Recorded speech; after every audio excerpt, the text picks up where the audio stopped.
Assalamualaikum warahmatullahi wabarakatuh. Selamat datang di channel Reksional Asetback. Rekan-rekan semua, update penerusan daripada video yang kemarin ya. Sebelum masuk ke technical rekomendasi broker, ada ABS, dua jenis akun Sen dan Standar. Terutama untuk Sen ini dikhususkan mungkin bagi rekan-rekan yang masih menguji strategi.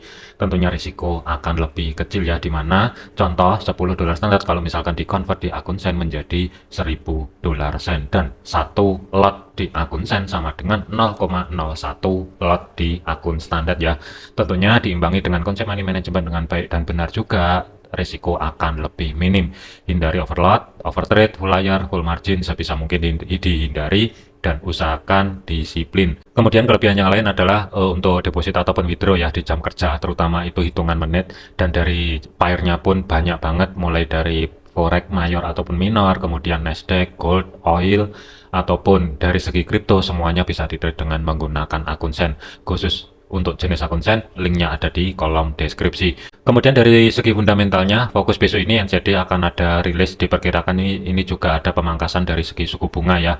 Dan hati-hati pernyataan ataupun pidato dari Presiden Donald Trump ya. Ini bisa mendadak ngedorong volatility di market, kemungkinan akan sangat besar sekali. Waspadai besok kurang lebihnya sekitar pagi ya di sesi Asia. Dan untuk malam itu kosong, nggak ada yang perlu diantisipasi. Dan dari segi teknikalnya kita masuk dulu untuk indeks dolar. Pergerakan untuk indeks dolar, harga itu bermain-main di level area support pertama weekly 106.900-an ya. Dan antisipasinya kalau misalkan dia mampu balik lagi di bawahnya 106.900-an, ada potensi history low di minggu yang sebelumnya ini yang akan menjadi target selanjutnya. Tetapi kalau misalkan sebagai level kunci untuk minggu ini gagal break low di minggu yang sebelumnya, waspadai arah pivot. Ada tiga level area, 107.300, 10754, maksimum sementara adalah di 107.800. Kemungkinan untuk malam ini ada potensi mungkin masih flat ya, ataupun sideways dari segi time frame kecilnya. Jadi kalaupun ada kenaikan, nggak jauh-jauh di antara history high di hari ini di 107-an ya, kurang lebih gambaran saya sih nggak jauh-jauh di kisaran level area tersebut. Terkecuali kalau misalkan besok dari pidato Presiden Donald Trump ya, kalau misalkan mengarah ke hawkish, bisa aja indeks dolar dengan cepat lari ke atas. Tetapi kalau misalkan negatif, zona minor ini yang akan menjadi antisipasi, 106.300 sampai dengan 106.15. Selanjutnya dari segi gold, pergerakan untuk gold penurunannya kemarin tuh kurang lebih ketahan di batas bawah pivot yang berada di 2891-an lah kurang lebih, dan ada sedikit kenaikan. Zona tengah atau sebagai pivot ini sudah berhasil dijebol, dan untuk saat ini bermain-main di batas atas pivot yang berada di 2912 sebagai level kunci untuk kenaikannya. Cuman dikarenakan untuk gold ini kecenderungan masih flat ya, atau masih sideways untuk saat ini dari segi time frame kecilnya, jadi waspada aja. Triggernya pun mungkin menunggu besok saat pidato daripada Presiden Donald Trump ya. Kalau hawkish ya waspadai aja, bisa ini nanti putar balik ke bawah. Tetapi kalau mengarah ke dovish, zona minor bagian atas 2918 sampai dengan 2923 ini yang akan menjadi next target terdekatnya. Maksimum gambaran saya kemungkinan masih di area nggak jauh-jauh di 2929 sampai dengan besok ya. Ini kalau gold lanjut ke atas. Tetapi kalau misalkan lanjut ke bawah, untuk kunci penurunannya itu berubah di 2891 ya. Selama level area tersebut itu bertahan, waspadai arah atas. Tetapi kalau misalkan kehilangan level area tersebut, untuk gold ini berpotensi kemungkinan koreksi agak dalam yang akan menjadi next target. Potensial normal koreksinya 2874 sampai dengan 2860 terlebih dahulu ya. Ini gambaran saya untuk besok. Tetapi untuk malam ini kalaupun ada penurunan, fokusnya adalah di zona tengah atau sebagai pivot 2900-an. Kalaupun mau kedorong ke atas, dua level area ini yang mesti dihati-hati, 2918, 2923, maksimum adalah di 2929 terlebih dahulu. Kalaupun ada kedorong ke atas, gambaran saya tidak jauh-jauh di 2929 ya. Tapi waspadai potensial sideways berlanjut sampai besok menunggu pidato daripada Donald Trump. Ini kemungkinan yang akan menjadi trigger dan kejelasan dari gold, apakah lanjut menguat atau dia pullback kembali ke bawah dan break low di kisaran level area 2877 ya. Jadi besok hati-hati di sesi Asia. Kesimpulannya untuk gold, zona pantau kurang lebih ya batas atas level area minor ini, kemudian 2929 kurang lebihnya. Tetapi kalau misalkan ini nanti flat atau sideways dan berpotensi kembali masuk ke zona yang saya blok abu-abu dua level area ini yang mesti diwaspadai. 2900 maksimum sementara adalah di 2891. Kunci penurunan untuk minggu ini berada di 2891. Kalau misalkan kehilangan level area tersebut, waspadai potensial mungkin akan terjadi koreksi yang agak sedikit dalam. 2874 dan 2860 ini yang akan menjadi antisipasi terdekatnya. Selanjutnya adalah untuk Bitcoin. Pergerakan untuk Bitcoin pelan-pelan merambat ke bawah. Kenaikannya kemarin sebagai level kunci juga tidak mampu dijebol ke atas dan terjadi impulsif bearish ya, lumayan kuat juga.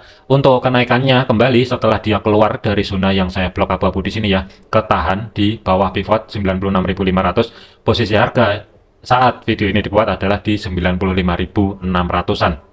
Kemudian untuk kenaikannya terdekat ini masih ada rejeksi juga di level area 95.900. Waspadai arah support kalau misalkan Bitcoin lanjut ke bawah, yang akan menjadi next targetnya adalah di 95.000. Kemudian paling bawah adalah di 94.100-an. Tetapi kalaupun ada kenaikan malam ini, gambaran saya tidak jauh-jauh di antara dua level area. 95.000 maksimum adalah 96.500, terkecuali kalau misalkan besok pidato dari Presiden Donald Trump menyinggung masalah Bitcoin, dan kalau misalkan hawkish, hati-hati, level area 98 ribuan di sini kurang lebih akan mudah dicapai ya, antara 98.000 sampai dengan 99.000.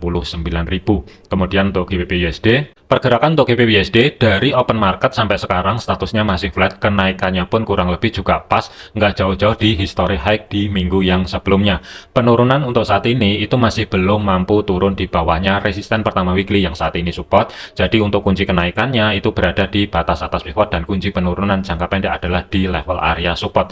Ada dua referensi untuk GBP USD. Yang pertama adalah kalau misalkan kehilangan level area batas history high minggu yang sebelumnya, yang akan menjadi next targetnya kurang lebih nggak jauh-jauh di antara 1.2664 sampai dengan 1.26900-an. Tetapi kalau malam ini kehilangan level area support di sini, zona minornya yang di blok merah ini yang akan menjadi antisipasi terdekatnya 1.2556 sampai dengan 1.25400. Hati-hati, waspadai untuk minggu ini GBP USD masih ada potensi mengambil arah pivot.